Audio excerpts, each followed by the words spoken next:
ഏതാണ്ട് 1.5 വർഷത്തിന് ശേഷം വീണ്ടും ഇപ്രകാരം നിങ്ങളോടൊന്നിച്ച്, ഞങ്ങളുടെ കുഞ്ഞുങ്ങളോടൊന്നിച്ച് കർത്താവിനെ ആരാധിപ്പാൻ ചില ദിവസങ്ങളായിട്ട് കർത്താവ് അവസരം ഒരുക്കിക്കൊണ്ടിരിക്കുന്നതിനാൽ എൻ്റെ കർത്താവിന് നന്ദി കരേറ്റുകയാകുന്നു. ഞങ്ങളിവിടെ വന്ന ദിവസം മുതൽ ഇന്നുവരെയും കർത്താവിൻ്റെ തിരുസാന്നിധ്യം ഞങ്ങളോടും കൂടെ ഉണ്ടായിരുന്നു. ദൈവസഭയെ ഞങ്ങൾ കഴിഞ്ഞ പ്രാവശ്യം വന്നതിനേക്കാളും ഒത്തിരി വ്യത്യാസം ഞങ്ങൾക്ക് ഈ ആരാധനയിൽ കൂടെ അനുഭവിച്ചറിയുവാൻ തക്കണ്ണം കർത്താവ് ഇടയാക്കിക്കൊണ്ടിരിക്കുന്നു.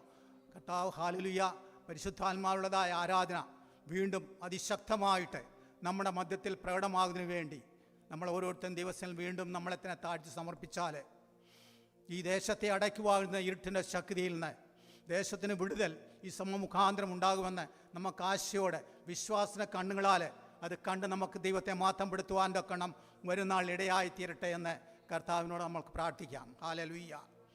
നമുക്കറിയാം, വെയിൽസിലുണ്ടായതായ ഉണർവ് ചുരുക്കം ചിലർ മാത്രം ദൈവത്തെ തങ്ങളെ തന്നെ മറന്ന് ദൈവത്തിന് കൊടുക്കേണ്ടതായ മഹത്വം നൽകി അവർ ആരാധിച്ചപ്പോൾ വലിയതായ ഉണർവ് ആ ദേശത്തുണ്ടായെങ്കിൽ ഇന്ന് ഈ ദേശത്തെ അടക്കി വാഴുന്നതായ ഇരുട്ടിൻ്റെ ശക്തിയിൽ നിന്നും ഈ ദേശത്തിന് വിടലുണ്ടാകണമെങ്കിൽ നമ്മൾ അതുപോലെ ആ ക്രൂശിനെ ഉയർത്തിക്കൊണ്ട് നമ്മളെ തന്നെ മറന്നുകൊണ്ട് കർത്താവിൻ്റെ ഹല്ലേലൂയ ദാസന്മാരെന്ന രൂപത്തിൽ, ശിഷ്യന്മാരെന്ന രൂപത്തിൽ, നമ്മൾ ദൈവത്തിൻ്റെ അടിമകളെന്ന രൂപത്തിൽ നമ്മളെ തന്നെ മറന്ന് ദൈവത്തെ ആരാധിച്ചാൽ ഈ ദേശത്തെ അടക്കി വാഴുന്നതായ ഈ ദുഷ്ടശക്തിയിൽ നിന്ന് വിടലുണ്ടാകാൻ കർത്താവ് ഇടയാക്കും.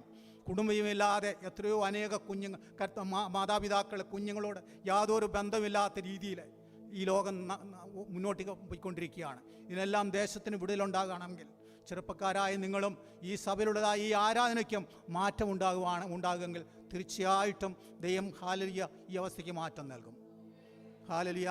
നിങ്ങൾക്കറിയാം, എൻ്റെ പ്രിയപ്പെട്ടവൾ ഒരു 4 മാസം മുമ്പ് ഈ പെഡലിക്കൊരു ലിംഫോമ എന്ന് പറഞ്ഞതായ അതായത് ഒരു ഫാറ്റായിരുന്നു.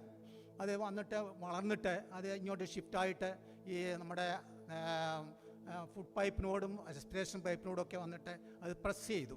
ഡോക്ടർ പറഞ്ഞു വളരെ ബുദ്ധിമുട്ടുള്ള ഓപ്പറേഷനാണ്. എന്നാൽ ഇവിടെയും ഞങ്ങളുടെ സഭയിലും ഞങ്ങളെ അറിയുന്ന ഞങ്ങളുടെ മൂത്ത മോൻ ഭോപ്പാലുണ്ട്, അവരറിയുന്ന എല്ലാവരും ഈ വിഷയത്തെ ഏറ്റെടുത്ത് പ്രാർത്ഥിച്ചു. നിങ്ങളും അനേകരെ കുടുംബ പ്രാർത്ഥനയിലും സഭയായിട്ടും ആ ഉപവാസത്തോടും ഒക്കെ പ്രാർത്ഥിച്ചു.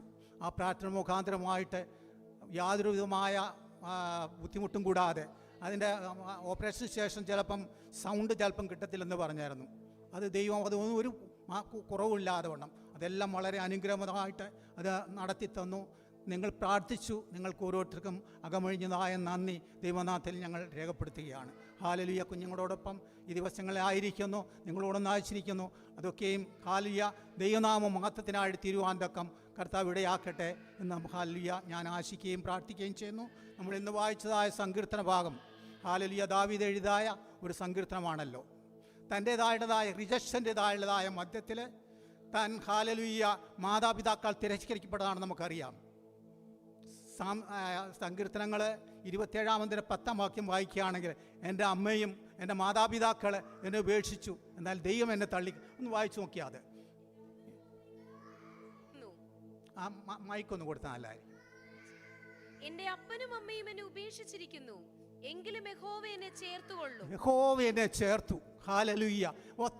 റിജക്ഷൻ്റെ സമയത്ത്, തിരസ്കരണ മധ്യത്തിൽ അവന് യാതൊരു അംഗീകാരമില്ലാത്തതായ ആയിരിക്കുന്ന സ്ഥാനത്താണ് ദൈവം അവനെ കാണുവാൻ ഇടയായിത്തീർന്നത്. നമ്മൾ ഒന്ന് ശമൂവേൽ അതിൻ്റെ ഹല്ലേലൂയ 16 അധ്യായത്തിൽ നമുക്കറിയാം, ശൗലിനെ രാജസ്ഥാനത്തിൽ നിന്നും കർത്താവ് നീക്കിയിട്ട് മറ്റൊരു രാജാവിനെ വാഴിക്കാൻ വേണ്ടി ദൈവത്തിൻ്റെതായുള്ള പദ്ധതി ഉണ്ടായിരുന്നു. ശമൂവേലിനോട് പാത്രം, നീ എന്തിനു ദുഃഖിക്കുന്നു? ഈ ശൗലിനെ ഓർത്ത് നീ എന്തിനു കരയുന്നു? ഞാനൊരു ഇശായിയുടെ ഭവനത്തിൽ ഒരു രാജാവിനെ കണ്ടിരിക്കുന്നു പറഞ്ഞിട്ട് അഭിഷേകം ചെയ്യാൻ വേണ്ടി ശമൂവേലിനെ അയക്കുകയാണ്. ശമൂവേൽ പോയി ആ ഭവനത്തിൽ ചെന്നു, ആ കാര്യങ്ങളെല്ലാം പറഞ്ഞു. പക്ഷേ 7 മക്കളെ മാത്രമേ ഈ അഭിഷേകത്തിനുള്ളതായ വളരെ അനുഗ്രഹപ്രദമായ ആ ശുശ്രൂഷയ്ക്ക് വേണ്ടി തൻ്റെ മാതാപിതാക്കളെ വിളിച്ചു വരുത്തിയിരുന്നുള്ളൂ. എന്നാൽ ദാവീദാണെങ്കിൽ കാട്ടിൽ ആളുകളെ മേയ്ക്കുകയാണ്. റിജക്ഷൻ്റെ സമയത്ത് ആ മനസ്സിൻ്റെ വേദന നിറഞ്ഞതായ ആ സ്ഥാനത്ത് ദൈവം ഹല്ലേലൂയ അവനെ കണ്ടതിനാൽ അവനെ അവൻ്റേതായുള്ളതായ മനോവേദനയിൽ നിന്നും വിടിയിപ്പാൻ തക്കണം ദൈവനെ തിരഞ്ഞെടുത്തു എന്നുള്ളതായ ആ തെളിവാണ് നമ്മൾ ആ അധ്യായത്തിൽ നമ്മൾ 16-ാം അധ്യായത്തിൽ വായിക്കുന്നത്. അതിനുശേഷം 7 പേരെയും വിളിച്ചു. 7 പേരെയും ദൈവം തിരഞ്ഞെടുത്തില്ല. അതിനുശേഷം ഇനിയും മക്കൾ നിന്നെ കൊണ്ടുപോയി ചോദിച്ചെന്നെ പറഞ്ഞു, അവന് ഇനി ഒരുത്തനുണ്ട്, അവൻ ഇളയമനാണ്, അവൻ ആടുകളെ മേയ്ക്കുകയാണ്. അങ്ങനെ അവൻ വരാതെ ഇനിയും ഈ യാഗത്തിൻ്റെതായതായ മുന്നോട്ടതായ കാര്യങ്ങളിലെന്ന് പറഞ്ഞു. അങ്ങനെയാണ് ദാവീദിനെ വിളിച്ചു വരുത്തിയും അവനാണ് ദൈവം തിരഞ്ഞെടുക്കപ്പെട്ടതെന്ന് പറഞ്ഞിട്ട് ദൈവം അവനെ ശമൂവേലിനാൽ അഭിഷേകം ചെയ്യുകയാണ്. എന്നാൽ അഭിഷേകം ചെയ്തതിന് ശേഷം നമുക്ക് 17-ാം അധ്യായത്തിലേക്ക് നോക്കുന്നുണ്ടേ, അവിടെ ചെല്ലുന്നുണ്ടേ അവൻ ഏലാം താഴ്വരയിൽ ഫെലിസ്ത്യരോട് യുദ്ധത്തെ അവിടെ നടക്കുകയാണ്. അതിൻ്റെ വിവരങ്ങൾ അറിയാൻ അവൻ്റെ സഹോദരന്മാരുടെ കുശലാന്വേഷണം നടത്തിന് വേണ്ടി അവനെ തറഞ്ഞേക്കുകയും അവിടെ ചെന്നുണ്ടേ അവിടെ ഭയങ്കരമായുള്ളതായ ഗോലിയാത്തിൻ്റെതായുള്ള വെല്ലുവിളി, ആ വെല്ലുവിളിയുടെ കാര്യത്തെ പിന്നെ അവൻ അന്വേഷിച്ചുകൊണ്ടിരിക്കുന്ന സമയത്ത് ആ ദേശൻ അവൻ്റെ ഏറ്റവും മൂത്ത ശേഷൻ എലിയാവ് പറയുകയാണ്, നീ ആടുകളെ വിട്ടിട്ട് നീ എന്തിനാണ് യുദ്ധം കാണാൻ വേണ്ടി വന്നതാണോ? നിൻ്റെ നിഗളം ഒന്ന് വായിച്ചു നോക്കിയാൽ അറിയാം. 17-ാം അധ്യായത്തിൻ്റെ 28-29 വാക്യങ്ങൾ. അവരോട് അവൻ സംസാരിക്കുന്നത് അവന്റെ മൂത്ത ജ്യേഷ്ഠൻ ഏലിയാവ് കേട്ട് ദാവീദിനോട് കോപിച്ചു, നീ ഇവിടെ എന്തിനു വന്നു? മരുഭൂമിയിൽ ആ കുറെ ആടുള്ളത് നീ ആരുടെ പക്കൽ വിട്ടേച്ചു പോന്നു? നിന്റെ അഹങ്കാരവും നിഗളഭാവവും എനിക്കറിയാം. നിന്റെ അഹങ്കാരവും നിഗളഭാവവും എനിക്കറിയാം. ശ്രേഷ്ഠനായ ഒരു അഭിഷിക്തനാൽ അഭിഷേകം പ്രാപിച്ച് അവനെ രാജാവായിട്ട് അഭിഷേകം ചെയ്ത് അവനോട് ചോദിക്കുകയാണ്, നീ എന്തിനാണ് ഇവിടെ വന്നത്? കുറേ ആടുകളുണ്ട്, അതിനെ നീ ആരുടെ പക്കൽ ഏൽപ്പിച്ചു? നിന്റെ അഹങ്കാരവും ഉന്നതഭാവവും ഞാൻ നിങ്ങളമാണ് നിന്റെ കയ്യിലിരിക്കുന്നത്. എന്നാൽ അവൻ അറിയുന്നു അഭിഷേകം എന്താണെന്ന്. ദൈവം അഭിഷേകം ചെയ്തിരിക്കുന്ന ആ അഭിഷിക്തനോട് ചോദിക്കുകയാണ്, നിന്റെ നിങ്ങളഭാവവും ഉന്നതഭാവവും നിന്റെ അഹങ്കാരമൊക്കെ നിന്റെ കയ്യിലിരിക്കട്ടെന്ന് പറഞ്ഞിട്ട് അവനെ തിരസ്കരിക്കുകയാണ്. അവിടെയും തിരസ്കരണമാണ്. എന്നാൽ അവനെ ദൈവം തക്ക സമയത്ത് അഭിഷേകം ചെയ്യും, രാജസ്ഥാനത്തിലേക്ക് വന്ന് അതിനുശേഷം അവൻ്റെ ജീവിതത്തിൽ ദൈവം നൽകിയതായ ആ നന്മകളെ ഓർത്തിട്ട് അവൻ സമർപ്പിക്കുകയാണ്. ആ സമർപ്പണത്തിൻ്റെതായുള്ളതായ ഒരു സങ്കീർത്തനമാണ് 101-ാം സങ്കീർത്തനം. അതിൻ്റെ അകത്ത് നമ്മൾ വായിക്കുന്ന 1-ാം അധ്യായത്തിൽ 1-ാം വാക്യമാണ്, ഞാൻ ദയയെയും ന്യായത്തെക്കുറിച്ച് പാടും, യഹോവയെ ഞാൻ നിനക്ക് കീർത്തനം പാടും. ഹല്ലേലൂയ. നമ്മുടെ ഓരോരുത്തരും ജീവിതത്തിൽ നമ്മൾ ഓർത്തു നോക്കിയാൽ നമ്മൾ ഈ അവസ്ഥയിൽ വരുവാൻ നമ്മൾ ആരും യോഗ്യന്മാരല്ല. നമുക്കെല്ലാവർക്കും അറിയാം. നമ്മൾ വായിക്കുകയാണെങ്കിൽ നമ്മൾ എഫെസ്യ ലേഖനം 1-ാം അധ്യായത്തിൻ്റെ 12 മുതൽ 18 വാക്യങ്ങൾ വായിക്കുകയാണെങ്കിൽ ഒന്ന് വായിച്ചു നോക്കിയാൽ നമ്മൾ ദൈവത്തോട് യാതൊരു സംബന്ധമില്ലാത്തവരായിരുന്നു. എഫെസ്യ ലേഖനം 1-ാം അധ്യായം അതിൻ്റെ 12 മുതൽ 18 വാക്യങ്ങൾ. അവനിൽ നിങ്ങൾക്കും നിങ്ങളുടെ രക്ഷയെക്കുറിച്ചുള്ള സുവിശേഷം എന്ന സത്യവചനം നിങ്ങൾ കേൾക്കുകയും അവനിൽ വിശ്വസിക്കുകയും ചെയ്തിട്ട് തന്റെ സ്വന്തം ജനത്തിന്റെ വീണ്ടെടുപ്പിന് വേണ്ടി തന്റെ മഹത്വത്തിന്റെ പുകഴ്ചയ്ക്കായിട്ട് നമ്മുടെ അവകാശത്തിന്റെ അച്ചാരമായ വാഗ്ദത്തത്തിന് പരിശുദ്ധാത്മാവിനാൽ മുദ്രയിട്ടിരിക്കുന്നു. അതല്ല മോളെ, എഫെസ്യ ലേഖനം 2-ാം അധ്യായം 12-ാം വാക്യം. സോറി. അക്കാലത്ത് നിങ്ങൾ ക്രിസ്തുവിനെ കൂടാതെയുള്ളവരും ഇസ്രായേൽ പൗരതയോട് സംബന്ധമില്ലാത്തവരും വാഗ്ദത്തത്തിന്റെ നിയമങ്ങൾക്ക് അന്യരും പ്രത്യാശയില്ലാത്തവരും ലോകത്തിൽ ദൈവമില്ലാത്തവരുമായിരുന്നു എന്ന് ഓർത്തുകൊള്ളുവീൻ. മുമ്പേ ദൂരസ്ഥനായിരുന്ന നിങ്ങൾ ഇപ്പോൾ ക്രിസ്തുവേശുവിൽ ക്രിസ്തുവിന്റെ രക്തത്താൽ സമീപസ്ഥരായി തീർന്നു.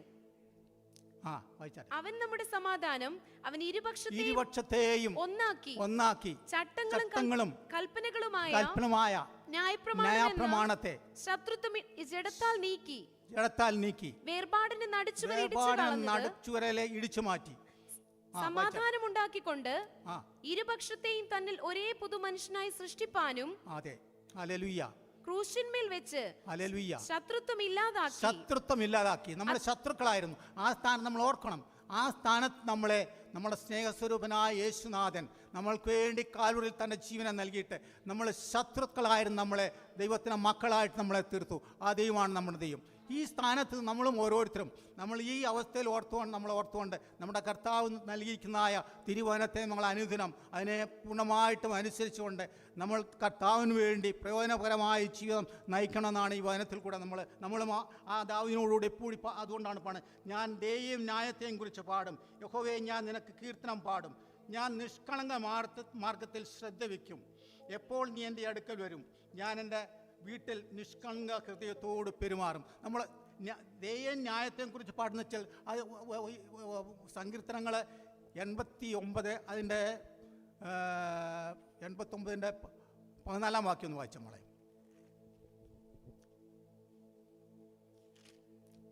നീതി ന്യായം ദൈവത്തിന്റെ സിംഹാസനത്തിന് അടിസ്ഥാനമാകുന്നു. അടിസ്ഥാനമാകുന്നു. ദയയും വിശ്വസ്തതയും നിനക്ക് മുമ്പായി നടക്കും. നമ്മുടെ ഓരോരുത്തരും ജീവിതത്തിൽ ദൈവത്തിന്റെ ആ വചനത്തെ പൂർണ്ണമായിട്ടും അടിസ്ഥാനപരമായിട്ട് നമ്മൾ അനുസരിക്കുകയാണെങ്കിൽ നമ്മുടെയും ജീവിതത്തിൽ ആ മഹത്വത്തെ നമുക്ക് വർണ്ണിപ്പാണ്ടക്കണം കർത്താവ് ഇടയാക്കി തീർക്കും. ഹല്ലേലൂയ. നീ എൻ്റെ അടുക്കൽ എപ്പോൾ വരും? ഞാൻ എൻ്റെ വീട്ടിൽ നിഷ്കളങ്ക ഹൃദയത്തോട് പെരുമാറും. ഞാനൊരു നീചകാര്യവും എൻ്റെ കൺമുൻ വയ്ക്കുകയില്ല. ക്രമം കെട്ടവരുടെ പ്രവൃത്തിയെ ഞാൻ വെറുക്കുന്നു. അതെന്നോട് ചേർന്ന് പറ്റുകയില്ല. വക്രഹൃദയം എന്നോട് അകന്നിരിക്കും. ദുഷ്ടതയെ ഞാൻ അറിയയില്ല. കൂട്ടുകാരനെ കുറിച്ച് ഏഷ്ണി പറയുന്നതിനെ ഞാൻ നശിപ്പിക്കും. ഉന്നതഭാവവും നികളഹൃദയമുള്ളവനെ ഞാൻ സഹിക്കയില്ല. ഉന്നതഭാവം നികളഹൃദയം ആരുടെ സ്വഭാവം നമുക്കറിയാം. ലൂസിഫർ, നമ്മൾ എസെക്കിയേൽ പ്രവചനം 28-ാം അധ്യായം, അതുപോലെ തന്നെ യെശയ്യാ പ്രവചനം 14-ാം അധ്യായം രണ്ടും നോക്കിയാണ് ഞാൻ ദൈവത്തിൻ്റെ സിംഹാസനത്തിൻ്റെ അതിൻ്റെ മേളിക്കേറിയ വാണരുള്ളൂ എന്ന് പറഞ്ഞിട്ടുള്ളതായ നിഗളം. നമ്മൾ യാക്കോബിൻ്റെ ലേഖനം 4-ാം അധ്യായത്തിൻ്റെ 6-7 വാക്യങ്ങളൊന്ന് വായിച്ചാലും. ദൈവം നിഗളികളോട് എതിർത്ത് നിൽക്കുകയും താഴ്മയുള്ളവർക്ക് കൃപ നൽകുകയും ചെയ്യും എന്ന് പറഞ്ഞിരിക്കുന്നു. ആകയാൽ നിങ്ങൾ ദൈവത്തിന് കീഴടങ്ങുവീൻ. ഒന്നുകൂടെ വായിച്ചാൽ മോളെ. ദൈവം നിഗളികളോട്, എന്നാൽ അവൻ അധികം കൃപ നൽകുന്നു. അതുകൊണ്ട് ദൈവം നിഗളികളോട് എതിർത്ത് നിൽക്കുന്നു. താഴ്മയുള്ളവർക്ക് കൃപ നൽകുകയും ചെയ്യുന്നു. നിഗളികളോട് എതിർത്ത് നിൽക്കുകയും താഴ്മയുള്ളവരോട് കൃപ കാണിക്കുകയും ചെയ്യുന്നതായ നമ്മുടെ ദൈവം മക്കളാകുന്നുണ്ടെ നമ്മുടെ ജീവിതത്തിൽ ഒരിക്കൽ പോലും നിഗളമോ ഉന്നത സ്വഭാവം ഉണ്ടാവുന്ന ഇരുന്നാളും പാടിയില്ല. നമ്മൾ ഈ അഭിഷിക്തനായ ദാവീദിന്റെ ആ ഏലാന്താലു വെച്ചെന്നെ സഹോദരന്മാർ പാടും, നിന്റെ ഉന്നത ഭാവവും നിഗള സ്വഭാവവും അതവൻ പറഞ്ഞതായ ആ വേദനശക്തിയില്ലാതെ പറഞ്ഞല്ലേ. ആ ശ്രേഷ്ഠനായ ഒരു അഭിഷിക്തനായ പ്രവാചകനാൽ ശമൂവേൽ മുഖാന്തരം അഭിഷേകം ചെയ്തതായ ആ ദാവീദിനോട് പറയാം, നിന്റെ നിഗള സ്വഭാവവും നിന്റെ ഉന്നത ഭാവം ഞാനത് ആ വേദനമില്ലാത്ത, അതായത് എപ്രകാരം ഏലി ഹന്ന വളരെ ഹൃദയവേദനയോടെ ഒരു സന്താനത്തിനു വേണ്ടി പ്രാർത്ഥിച്ചതായ ഏലിയുടെ ആ ഒരു വേദന നോക്കി അവൾ ഏത് ചിന്താഗതിയോടുകൂടിയാണ് ആ ആലയത്തിൽ നിന്ന് ദൈവത്തെ ആരാധിപ്പാൻ പോയത്. ഒരു മകന് വേണ്ടി വളരെ വേദനയോടെ കരയുന്നതായ അവളോട് പറയാണ്, ആ ഏലിയുടെ കണ്ട ആ കാഴ്ച നഷ്ടപ്പെട്ടെന്നാണ് പറയുന്നത്. വേദനശക്തി നഷ്ടപ്പെട്ടതായി അവളോട് പറയാണ്, നിന്റെ വീഞ്ഞിറങ്ങട്ടെ എന്ന് പറഞ്ഞ പോലെ അതേ ഭാവത്തിലാണ് ഏലിയാവ് ഇവളെപ്പറ്റി വിവേചിച്ചത്. പരിശുദ്ധാത്മാവിൻ്റെ ശക്തിയോട് പറയാണ്, ഈ അഗ്രചർമ്മിയെ എന്നെ മഹാദൈവം യഹോവയായ ദൈവം ഇസ്രായേൽ മക്കളെ വെല്ലുവിളിക്കുന്ന ഈ അഗ്രമിനെ ഞാൻ നശിപ്പിക്കും എന്ന് പറഞ്ഞതായ ആ ശക്തി അവന് വ്യാപരിച്ച് അപ്രകാരം തന്നെ ദൈവം നടത്തിയില്ലേ എന്ന് പറഞ്ഞ പോലെ നമ്മുടെ ജീവിതത്തിൽ നമ്മൾ തെറ്റും ശരിയും കണ്ട് വേചിച്ചിട്ട് അതിന്മേൽ ജയം കൊണ്ടാടിക്കൊണ്ട് ദൈവവനത്തെ അതിൻ പ്രകാരം നമ്മൾ അനുഷ്ഠിപ്പാൻ നിൽക്കണം. അനുസരിച്ച് നമ്മുടെ ജീവിതത്തെ മുന്നോട്ട് ദൈവത്തിൻ്റെ ആത്മാവ് നമ്മളെ ഓരോരുത്തരെയും സഹായിക്കുന്നതിന് വേണ്ടി നമ്മൾ എല്ലായ്പ്പോഴും ദൈവവനത്തെ പൂർണ്ണമായിട്ടും അപ്രകാരം അനുസരിപ്പാൻ നിൽക്കണം. ദൈവകൃപയിൽ നമ്മൾ ആശ്രയിക്കുന്നതാണ് നമ്മളെക്കുറിച്ച് ദൈവം ആഗ്രഹിക്കുന്നത്. അതുപോലെ തന്നെ നമ്മൾ പ്രോവർബ്സ് അതിൻ്റെ 18-ാം അധ്യായം അതിൻ്റെ 12-ാം വാക്യം വായിച്ചാൽ. പ്രോവർബ്സ്, നാശത്തിനു മുമ്പേ മനുഷ്യന്റെ ഹൃദയം നിഗളിക്കുന്നു, മാനത്തിനു മുമ്പേ താഴ്മ. ഇതാണ് ദൈവം നമ്മളെക്കുറിച്ചാണ്. നമ്മുടെ ഹൃദയത്തിൽ എവിടെ നിഗളമുണ്ടോ അത് പൈശാചികത്വമാണ്. എന്നാൽ നമ്മൾ താഴ്മയുണ്ടോ അവിടെ ദൈവം നമ്മളെ ഉയർത്തും. 2 കൊരിന്ത്യർ 10-ാം അധ്യായം അതിൻ്റെ 16-ാം വാക്യം വായിച്ചാലും. 2 കൊരിന്ത്യർ, മറ്റൊരുത്തിന്റെ അതിരിനകത്ത് സാധിച്ചതിൽ പ്രശംസിക്കാതെ നിങ്ങൾക്ക് അപ്പുറത്തുള്ള ദിക്കുകളോളം സുവിശേഷം പ്രസംഗിപ്പാനും ആശിക്കത്രേ ചെയ്യുന്നു. 2 കൊരിന്ത്യർ 10:16 അല്ലേ? അതെ. പ്രശംസിക്കുന്നവൻ കർത്താവിൽ പ്രശംസിക്കട്ടെ, തന്നെത്താൻ പുകഴ്ത്തുന്നവനല്ല, കർത്താവ് പുകഴ്ത്തുന്നതിനത്രേ കൊള്ളാവുന്നവൻ. നമ്മളെ തന്നെ നമ്മൾ പ്രശംസിക്കേണ്ട. ദൈവം നമ്മൾ എന്ത് ചെയ്താലും നമുക്ക് പ്രശംസയില്ല. നമ്മുടേതായുള്ള ജീവിതത്തിൽ നമുക്ക് പുകഴുവാനൊന്നുമില്ല. പുകഴുന്നെങ്കിൽ നമ്മുടെ കർത്താവിനെ മാത്രം കരയേറ്റിക്കൊണ്ട് ഏതെങ്കിലും കർത്താവിന് നമുക്ക് പ്രാർത്ഥനയ്ക്കുള്ളതായ കൃപ നൽകി തന്നോ, ആർക്കെങ്കിലും സഹായിപ്പാൻ തക്കവണ്ണം കൃപ നൽകി തന്നോ, അതെല്ലാം നമ്മുടെയല്ല. നമ്മുടെ കഴിഞ്ഞകാല ജീവിതത്തെപ്പറ്റി നമ്മൾ ചിന്തിക്കുകയാണെങ്കിൽ നമ്മൾ യാതൊരുമായ നന്മയില്ലാത്ത സ്ഥാനത്തു നിന്നും നമുക്ക് ദൈവത്തിൻ്റെ കൃപ നമ്മൾ ചൊരിഞ്ഞിട്ട് ദൈവം നമ്മളെ കൊണ്ട് ചെയ്യിക്കുകയാണ്. അങ്ങനെ ചെയ്യിക്കുന്നെ അത് നമ്മുടെ ഗുണമല്ല, ദൈവത്തിൻ്റെ കൃപാദാനമാണ്. അപ്പം പ്രശംസിക്കുന്നവൻ കർത്താവിൽ പ്രശംസിക്കുക വേണ്ടത്. നമ്മൾക്ക് പ്രശംസിപ്പാനോ പുകഴാനോ ഒന്നുമില്ല. നമ്മൾ അതായത് മത്തായിയുടെ സുവിശേഷത്തിനൊക്കെ ഉണ്ട്, ഓരോരുത്തരെയും വിളിച്ചിട്ട് അവർക്ക് വേണ്ടിയുള്ളതായ ഓരോ കാര്യങ്ങൾ ചെയ്യാൻ വേണ്ടി അവൻ പോയിട്ട് അവൻ തിരിച്ചു തന്നെ അവരെപ്പറ്റി അവൻ ചെയ്തതിനെപ്പറ്റി പ്രശംസിപ്പാനല്ല പറഞ്ഞിരിക്കുന്നത്, പുകഴുവാനല്ല പറഞ്ഞിരിക്കുന്നത്. അങ്ങനെ നമ്മൾ പുകഴുകയാണെങ്കിൽ ദൈവത്തിൻ്റെതായ നാമം മാറ്റപ്പെടത്തില്ല. ആ മഹത്വം നമുക്കുണ്ടാണെങ്കിൽ നമ്മൾ ചെയ്യേണ്ടത് മാത്രമേ ചെയ്തിട്ടുള്ളൂ. നമ്മൾ ചെയ്യേണ്ട മാത്രമേ ഞങ്ങൾ ചെയ്തിട്ടുള്ളൂ. അത് ചെയ്തെല്ലാം ദൈവം നമുക്ക് ഏൽപ്പിച്ചിരിക്കുന്നതായ നമ്മുടേതായുള്ള ഡ്യൂട്ടിയാണ്, നമ്മുടെ കർത്തവ്യമാണ്. അത് നമ്മുടേതല്ല. നമ്മൾ കഴിഞ്ഞ കാലം നമ്മൾ ചിന്തിച്ച് നോക്കിയാൽ നമ്മൾ യാതൊരുമായ നന്മയില്ലാത്ത സ്ഥാനത്ത് നമുക്ക് നൽകിയതായ കൃപയാൽ ദൈവത്തെ മഹത്വപ്പെടുത്തുവാൻ തക്കണം ദൈവത്തിൽ നിന്നും പ്രാപിച്ചതായ കൃപയാണ് നമ്മളിൽ കൂടെ വെളിപ്പെടുന്നത്. മറ്റുള്ളവരെ സഹായിച്ചാൽ അല്ലെങ്കിൽ മറ്റുള്ളവരെ പ്രാർത്ഥിച്ചാൽ അവർക്ക് വേണ്ടെന്തെങ്കിലും ചെയ്യുവാൻ തക്കണം നമ്മൾക്ക് കൃപയുണ്ടായാൽ അത് തിരുനാമം ആ കൃപയാൽ നമ്മൾ ചൊരിഞ്ഞതായ ദൈവത്തിൻ്റെതായതായ ആ മഹത്വം ഒന്ന് മാത്രമാണ്. അപ്പോൾ പുകഴ്ചയും മഹിമയും ദൈവത്തിന് മാത്രമേ ഉള്ളൂ. നമുക്ക് പോകാനൊന്നുമില്ല, പ്രശംസിപ്പാനൊന്നുമില്ല. ആ ദയയും കൃപയും ഒന്ന് മാത്രമാണ് നമ്മളിൽ കൂടെ വെളിപ്പെട്ടതെങ്കിൽ അത് നമ്മുടെ ദൈവത്തിൻ്റെതാണത്, ദൈവത്തിൻ്റെ ദാനമാണ്. അപ്പം പുകഴ്ച ആർക്ക് വേണം കൊടുക്കണം? നമ്മൾ ആ സ്ഥാനത്ത് ഉന്നത ഭാവം വെച്ചിട്ട് ഞാൻ എന്ത് ചെയ്തു, ഞാൻ പ്രാർത്ഥിച്ചു, അവനെ സഹായിച്ചു, അങ്ങനല്ല. ദൈവത്തിൻ്റെ ദാനമാണ്, ആ കൃപയാണ്. നമ്മൾ ഒന്നുമില്ലാത്ത സ്ഥാനത്തിൽ നിന്നും നമ്മളെ ഉയർത്തിനായ മഹാരാജാവ്. നമ്മളെ പുറകോട്ട് ചിന്തിച്ച് നോക്കിയാൽ നമുക്കൊരു വാക്ക് പ്രാർത്ഥിപ്പാൻ പോലും കഴിയാത്തവരായിരുന്നു ഒരു കാലത്തല്ലേ. എന്നാൽ ആ സ്ഥാനത്ത് നമ്മളെ ഓരോരുത്തരെയും ദൈവത്തിൻ്റെ കൃപയാൽ നമ്മളെ ശക്തീകരിച്ച് ദൈവത്തിൻ്റെ ആത്മാവിനാൽ നമുക്ക് വേണ്ടതായ പ്രേരണ നൽകി തന്നു. ആ ബഹുത്വത്താൽ നമ്മൾ ഇന്നുവരെ ഈ സ്ഥാനത്ത് എത്തിത്തീർന്നു. അന്ത്യം വരെയും അതുപോലെ നമ്മൾ പിശാചിനോട് പോരാടി നമ്മളെ പിന്നോട്ട് വലിക്കുന്ന ദുഷ്ടശക്തിയുണ്ട്. എന്നാൽ ആ ശക്തിയോട് നമ്മൾ പോരാടണമെങ്കിൽ നമ്മൾ അനുദിനം നമ്മൾ താഴ്മയെ ധരിച്ചുകൊണ്ട് നമ്മളെ തന്നെ പുകഴിയാൽ അത് പിശാചിന് നമ്മൾ ഇടം കൊടുക്കുകയാണ്, നമ്മളെ മന്ദീഭവിപ്പിക്കുകയാണ്, നമ്മൾക്കുള്ളതായ ബലത്തെ നമ്മളെ ക്ഷീണിപ്പിക്കുന്നതായ ശക്തിയാണ്. ആ ശക്തിയെ നമുക്ക് ജയിക്കണമെങ്കിൽ വെല്ലണമെങ്കിൽ ദൈവത്തിൻ്റെ കൃപയെ നമ്മൾ വേണം. അതിന് നമ്മൾ എവിടെയാണ് നമ്മൾക്ക് തെറ്റ് ഭവിച്ച് നമ്മൾ കണ്ണുണരാൻ തക്കവണ്ണം ദൈവത്തിൻ്റെ ആത്മാവിൻ്റെ ആ ശക്തിക്ക് വേണ്ടി നമ്മൾ ജീവിക്കുക എന്നുള്ളതാണ് നമ്മളെക്കുറിച്ച് ദൈവം ആഗ്രഹിക്കുന്നത്. അങ്ങനെ ആശ്രയിച്ച് ദൈവനാമം നമുക്ക് മഹിമപ്പെടുവാനും വരുംകാലങ്ങളിൽ നമ്മുടെ ദേശത്തിനും സഭയ്ക്കും നമ്മുടെ ഭവനത്തും നമുക്ക് അനുഗ്രഹകാരണമായി തീരുവാൻ തക്കവണ്ണം നമ്മളെക്കുറിച്ച് ആഗ്രഹിക്കുന്നത്. പിന്നെയും പറയുന്നു, ദേശത്തിലെ വിശ്വസ്തന്മാർ എന്നോട് വസിക്കേണ്ടത് എൻ്റെ ദൃഷ്ടി അവരുടെ മേലിരിക്കുന്നു. അപ്പം നമ്മൾ മറ്റുള്ളവരുടേതായ ദേശത്തിലെ വിശ്വസ്തന്മാരെ കണ്ടിട്ട് എൻ്റെ ദൃഷ്ടി നമുക്ക് അങ്ങോട്ട് പോകണമെങ്കിൽ അവരുടേതായുള്ള പ്രവൃത്തിയാൽ അല്ലെങ്കിൽ സൽപ്രവൃത്തിയാലോ ഏതെങ്കിലും കാരണത്താൽ ആ നമ്മുടെ സഭയിലായാലും എവിടെയായാലും അവരുടേതായ നമ്മുടെ ശരീരത്തിൻ്റെ ഒരു ഭാഗമാണ്. നമ്മുടെ പുതിയ നിയമസഭയിൽ നോക്കുകയാണെങ്കിൽ നമ്മളെല്ലാവരും ഓരോ ഭാഗങ്ങളാണ്, അംഗങ്ങളാണ്. ദൈവസഭ എന്ന് വെച്ചാൽ കർത്താവിൻ്റെ ശരീരമാണ്. നമ്മുടെ സഭയിൽ ഓരോ യൂണിവേഴ്സൽ ചർച്ചിൻ്റെ ഒരു ആക്സൽ പാർട്ടാണ്. ആക്സലറി പാർട്ടിൽ ഏതെങ്കിലും നല്ല കാര്യമുണ്ടായാൽ അവരുടെ നന്മയെ കണ്ടിട്ട് നമ്മൾ അവരെ കണ്ട് അസൂയപ്പെടുകയല്ല വേണ്ടത്. എന്നാൽ ഞാൻ ഒരു 2-3 കൊല്ലം മുമ്പ് തിരുവല്ലായിൽ നല്ലൊരു പേരൊന്നും എനിക്കറിഞ്ഞുകൂടാ, ഞാൻ പറഞ്ഞു കേട്ടാണ്, ഒരു നല്ലൊരു ദൈവദാസൻ, നല്ല കൃപകാരമുള്ളതായ നല്ലൊരു ദൈവദാസന് വളരെ അനുഗ്രഹിക്കപ്പെട്ടതായ ശുശ്രൂഷ ചെയ്തു. അനേക ആത്മാക്കൾ ആ സഭയിൽ കൂടി വന്നു. അതിനുശേഷം അവിടെ അത്ഭുതങ്ങളും അടയാളങ്ങളും ഉണ്ടായി, സഭ വളരാൻ തുടങ്ങി. എന്നിട്ട് ഞാൻ പറഞ്ഞു കേട്ടാ, ഞാൻ കേട്ടതാണ്, ശരിയാണെന്ന് എനിക്കറിഞ്ഞുകൂടാ. അത് മറ്റുള്ള ദൈവദാസന്മാർ കണ്ടിട്ട് അസൂയപ്പെട്ട് ആ ദൈവദാസനെ ഇല്ലായ്മ ചെയ്ത് ലോകത്തിൽ നിന്ന് മാറ്റപ്പെട്ടു പോയെന്നാണ് പറയുന്നത്. അങ്ങനെയുള്ളതായ ലോകത്തിലാണ് നമ്മൾ ജീവിക്കുന്നത്. നമുക്കറിയത്തില്ല ഈ ലോകത്തിൽ എന്തെല്ലാം നടക്കുന്നത്. ദൈവസഭയുടെ വളർച്ചയ്ക്ക് വേണ്ടി നമ്മൾ കണ്ണുനീരോടെ പ്രാർത്ഥിക്കുന്നുള്ളതാണ്. നമ്മുടെ സഭയിലായാലും എവിടെയായാലും ദൈവമഹത്വം ദൈവമക്കൾ കൂടെ ഉണ്ടാകുന്നുണ്ടെങ്കിൽ അത് കണ്ട് സന്തോഷിക്കുകയും അവരിൽ കൂടെ ദൈവപ്രവൃത്തി കാണുന്നുണ്ടെങ്കിൽ അവർക്ക് വേണ്ടി പ്രാർത്ഥിക്കുകയും ആരെങ്കിലും പിന്മാറ്റക്കാരായി പോവാണ് അവരുടെ ആ പിന്മാറ്റത്തെ കണ്ണുകൾ കൈയടിക്കല്ല വേണ്ടത്. അവർക്ക് വേണ്ടി നിലവിളിച്ച് ഹൃദയവേദനയോട് പ്രാർത്ഥിക്കുക എന്നുള്ളതാണ് നമ്മുടെ ദൗത്യം. എന്നാൽ ഇന്നങ്ങനെയല്ല. ആരെങ്കിലും എന്തെങ്കിലും അവർക്കെങ്കിലും ഡൗൺ ഫ്ലോണിങ് ഉണ്ടായാൽ അത് കണ്ട് സന്തോഷിച്ച് കൊട്ടിഘോഷിച്ച് അവരെ പറ്റി താറടിച്ചിട്ട് സന്തോഷിക്കുക എന്നുള്ളതായൊരു പ്രവണത, ഇതൊക്കെ ദൈവം ആഗ്രഹിക്കുന്നതല്ല, അത് ദൈവമക്കൾക്ക് ചേർന്നതല്ല.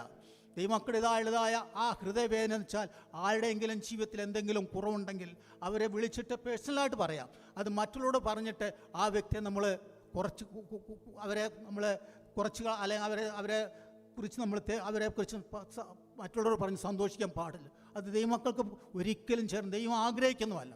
നമ്മുടേതായിട്ടുള്ളതായ ആഗ്രഹം എന്തായിരിക്കണം എന്ന് വെച്ചാൽ നമ്മളോടുള്ളതായ ദൈവമക്കൾ ഓരോരുത്തരും ഓരോ ദിവസവും നന്മയെ ദൈവസ്ഥാനത്തിൽ വളർച്ച പ്രാപിച്ച് അവർ വളർച്ച പ്രാപിച്ച് ദൈവത്തിന് കൊള്ളാവുന്നവരായിട്ട് വളരുവാനാണ് ദൈവമക്കളെ നമ്മളെക്കുറിച്ച് ദൈവം ആഗ്രഹിക്കുന്നത്. അപ്പോൾ ആരെങ്കിലും ജീവിതത്തിൽ എന്തെങ്കിലും കുറവുണ്ടെങ്കിൽ അവർക്ക് വേണ്ടി കണ്ണുനീരോട് പ്രാർത്ഥിക്കുക, അവരെ എഡിഫൈ ചെയ്യുക. അവരുടെ ജീവിതത്തിൽ കുറവുണ്ടെങ്കിൽ പ്രാർത്ഥനയോടുകൂടെ പ്രബോധിപ്പിക്കുക. തീയിൽ നിന്ന് അനേകരെ വിളിച്ച് നമ്മൾ മുഖാന്തരം അവരെ ദൈവത്തിൽ വീണ്ടും നിലനിൽപ്പിന് വേണ്ടി അവരെ ശക്തിപ്പെടുത്തി ദൈവനാമ മഹത്വത്തിന് വേണ്ടി നമ്മൾ കൂടെ ആവതോളം അവർക്ക് വേണ്ടി നല്ല കാര്യങ്ങൾ പറഞ്ഞ് നമ്മളും ആ അവസ്ഥയിൽ നമ്മളെ തന്നെ സൂക്ഷിച്ചുകൊണ്ട് ദൈവത്തിൽ നിലനിൽപ്പാനാണ് നമ്മളെക്കുറിച്ച് ദൈവം ആഗ്രഹിക്കുന്നത്. ഹല്ലേലൂയ, ദൈവത്തിന് സ്തോത്രം. അതുകൊണ്ട് ഈ നാളിൽ ഏത് രീതിയേനെ ദൈവമക്കളെ വീഴ്ത്തും നിങ്ങളമായാലും എന്തായാലും നമ്മൾ എന്തെങ്കിലും നല്ല കാര്യങ്ങൾ ചെയ്താൽ അതിൽ കൂടെ നമ്മൾ പോയിച്ചിട്ട് നമ്മൾ സെൽഫായിട്ടുള്ളതായ ഒരു ഗ്ലോറി എടുക്കാൻ വേണ്ടിയുള്ളതായ ആ ഒരു പ്രവണത, ഇതെല്ലാം ദൈവമക്കൾ ചേർന്നല്ല. ഈ ഒരു തീരുമാനമായിരുന്നു ഈ ദേവദാസൻ ദാവീദ് എടുത്തിരുന്നത്. അതായത് ആ കാലത്ത് ഹല്ലേലൂയ ഏതെങ്കിലും ഒരു രാജാവിനെ വാഴിക്കുന്ന സമയത്ത് ഈ സുവിശേഷം ഈ സങ്കീർത്തനം വായിച്ചിട്ട് അവരെ കൊണ്ട് ഒരു ശബത് ഗ്രഹൺ അല്ലെങ്കിൽ ഒരു ഓത്ത് അവർ ചെയ്യുമായിരുന്നു. ഇതുപോലെ നിങ്ങളും ജീവിക്കണം. അങ്ങനൊരു ജീവിതം നിങ്ങൾ ഉണ്ടാകുകയാണെങ്കിൽ ആ ദേശത്തിന് നന്മയുണ്ടാകും. ഓരോ വാക്കുകളും നമ്മൾ വായിക്കുകയാണെങ്കിൽ അതിൻ്റേതായുള്ളതായ ആഴം, ദൈവസന്നിധിയിൽ എടുക്കേണ്ടതായ തീരുമാനം, ഒരു ദൈവപൈതലിന് ഏതാണ് അല്ലെങ്കിൽ ഒരു രാജഭരണം നടത്തുന്ന നമ്മൾ ഓരോരുത്തരും ദൈവത്തിൻ്റെ ആത്മാവിനാൽ വീണ്ടും ജനിച്ച് അഭിഷിക്തന്മാരായ നമ്മൾ ആ അഭിഷേകത്തിൻ്റെതായ ശക്തിയിൽ നിന്നുകൊണ്ട് ആ കാഴ്ചപ്പാടോടുകൂടെ ആ ദൈവവചനത്തെ മുറുകെ പിടിച്ചുകൊണ്ട് ജീവിപ്പാൻ തക്കണം. ഇത് നമ്മളെയും അനുശാസിക്കുന്നതായ ആരാധിച്ച് നമ്മൾ ഇതിനെ പാടുന്നതായ ഒരു സങ്കീർത്തനമാണ്. അതായത് ആ കാലത്തുള്ളതായ രാജഭരണം നടത്തുന്നവർ ഈ വചനത്തെ അനുസരിച്ചിട്ട് ഇതുപോലെ ജീവിപ്പാൻ തക്കണം അവരെ കൊണ്ട് ശബ്ദം ചെയ്യിപ്പിച്ചിരുന്നു. എന്ന് പറഞ്ഞ പോലെ ദൈവമക്കളായ നമ്മൾ ഓരോ സങ്കീർത്തനവും അത് ആരാധന ഗീതമായിട്ട് നമ്മൾ പാടുമ്പോൾ അതിൽ കൂടെ നമ്മളോട് ദൈവം എന്താഗ്രഹിക്കുന്നു, എന്താണ് ദൈവം നമ്മളോട് സംസാരിക്കുന്നത്, അത് നമ്മൾ ശരിയായ രീതിയിൽ മനസ്സിലാക്കി ധ്യാനിച്ച് നമ്മുടെ ജീവിതത്തിൽ അത് അപ്രകാരം നമ്മൾ അതിനനുസരിച്ച് നമ്മൾ ജീവിക്കുകയാണെങ്കിൽ ദൈവസഭയ്ക്കും നമ്മുടെ മക്കൾക്കും നമ്മുടെ സഭയ്ക്കും അതുപോലെ തന്നെ ഭവനത്തിനും അത് അനുഗ്രഹകാരണമായി തീരും. അത് അങ്ങനെയാണെങ്കിൽ നമ്മുടെ ഈ സഭയ്ക്കും നമ്മുടെ ദേശത്തിനും നമ്മുടെ കൂടെ ജോലി ചെയ്യുന്നവർക്കും ഒരു വലിയ അനുഗ്രഹമായി നമ്മളുള്ളതായുള്ളതായ സഹവാസം, നമ്മളുള്ളതായ കൂട്ടായ്മ, നമ്മുടെ കൂടെ ജോലി ചെയ്യുന്നവർക്കും നമ്മുടെ കൂട്ടുകാർക്കും ആർക്കും അത് അനുഗ്രഹകാരണമായി തീരും. ഈ വചനത്താൽ ദൈവം നമ്മളെ അനുഗ്രഹിക്കട്ടെ. ഇത്രത്തോളം നമ്മളൊക്കെ ദൈവത്തിൻ്റെ സന്നിധിയിൽ ആരാധിപ്പാൻ കർത്താവ് സഹായിച്ചു. തുടർന്നുള്ളതായ സമയത്തും ദൈവത്തിൻ്റെ ആത്മാവ് നമ്മളെ അതിനായിട്ട് സഹായിക്കട്ടെ എന്ന് പറഞ്ഞുകൊണ്ട് ദൈവസ്ഥ ഇരുന്നുള്ളൂ.